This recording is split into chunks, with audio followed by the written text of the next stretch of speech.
Hi friends, இன்றைக்கி சூப்பரான திணையில் கிச்சடி தான் பண்ண போகிறோம். வெயிட் லாஸில் இருக்கிறவங்களுக்குலாம் இது சூப்பரான ஒரு ரெசிபி. நான் ஜஸ்ட்டு ஒரு ஸ்பூன் கீ தான் போட்டிருக்கேன், அப்புறம் கொஞ்சோண்டு எண்ணெய் போட்டிருக்கேன். இப்போ நல்லா சூடானதுக்கப்புறம் ஒரு ஸ்பூன் கடுகு, ஸ்பூன் சீரகம், ஆஃப் உளுந்து ஒரு ஸ்பூன். கடுகு நல்லா பொரிட்டோம். இப்போ நான் ஒரு 3 பச்சை மிளகாய் நீல வாக்கில் கட் பண்ணியிருக்கேன், அதை போட்டுருவேன்.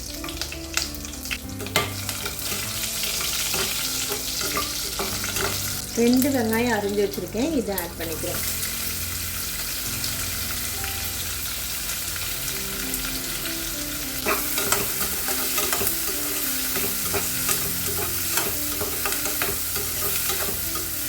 இந்த ஸ்டேஜில் ஒரு கொத்து கருவேப்பிலை ஆட் பண்ணிக்கிறேன். நீங்கள் தக்காளி இந்த அளவுக்கு வதங்கினா போதும். வெங்காயம் நீங்கள் தக்காளி வேணும்னா போட்டுக்கலாம், நான் போடலை. எனக்கு தக்காளி புளிப்பு அந்தளவுக்கு பிடிக்கல, அதனால் நான் போடலை. நீங்கள் வேணும்னா போட்டுக்கோங்க. இப்போ வெஜிடபிள்ஸ்லாம் ஆட் பண்ணிக்கலாம். பச்சை பட்டாணி, கேரட்டு, பீன்ஸ்.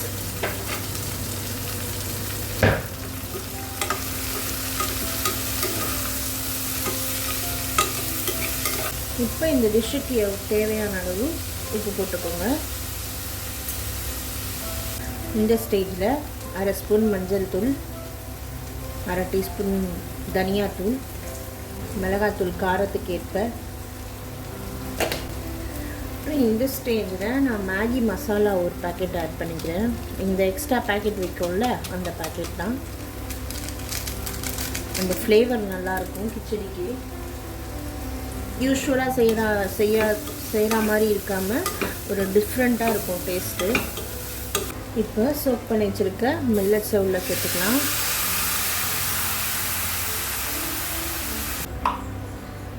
தண்ணி ஊற்றிக்கலாம். நான் 2 கப்பு மில்லட்ஸ் எடுத்திருக்கேன். இந்த கப்பில் தான் எடுத்திருக்கேன்.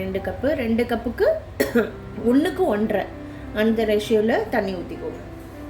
குடமிளகா ஒரு பாதி குடமிளகா ஆட் பண்ணிக்கிறேன். அப்புறம் கொத்தமல்லி.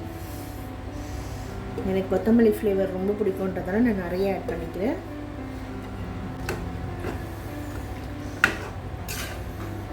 இப்போ லிட்டு போட்டு மூடி 2 விசில் வச்சாலே போதும். 2 விசில் வச்சுட்டு ஒரு 5 மினிட்ஸ் சிம்மில் வச்சு ஆஃப் பண்ணிடலாம்.